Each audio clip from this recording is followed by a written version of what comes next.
एक बार एक जंगल में एक शेर अकेला बैठा हुआ था। वह अपने बारे में सोच रहा था कि मेरे पास तो तेज धारदार मजबूत पंजे और दांत हैं, साथ ही मैं एक बहुत ही ताकतवर जानवर भी हूं, लेकिन फिर भी जंगल के सारे जानवर हमेशा मोर की ही तारीफ क्यों करते रहते हैं।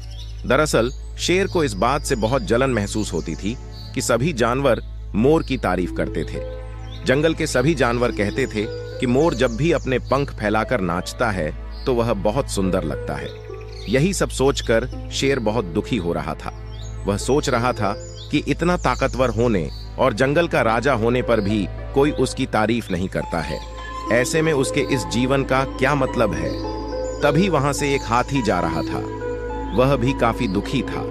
जब शेर ने उस दुखी हाथी को देखा तो उससे पूछा, तुम्हारा शरीर इतना बड़ा है और तुम ताकतवर भी हो, फिर भी इतने दुखी क्यों हो? तुम्हें क्या परेशानी है? दुखी हाथी को देखकर शेर ने सोचा कि क्यों न मैं इस हाथी के साथ अपना दुख बांट लूं। उसने आगे कहते हुए हाथी से पूछा कि क्या इस जंगल में ऐसा कोई जानवर है जिससे तुम्हें जलन होती हो और वह तुम्हें हानि पहुंचाता हो?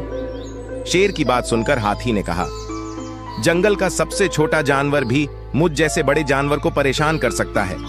शेर ने पूछा, वह कौन सा छोटा जानवर है?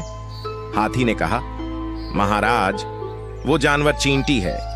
वह इस जंगल में सबसे छोटी है, लेकिन जब भी वो मेरे कान में घुसती है तो मैं दर्द के मारे पागल हो जाता हूं। हाथी की बात सुनकर शेर को समझ में आ गया कि मोर तो मुझे चींटी की तरह परेशान भी नहीं करता है, फिर भी मुझे उससे जलन होती है। ईश्वर ने सभी प्राणियों को अलग अलग खामियां और खूबियां दी हैं। इसी वजह से सारे प्राणी एक जैसे ही ताकतवर या कमजोर नहीं हो सकते हैं।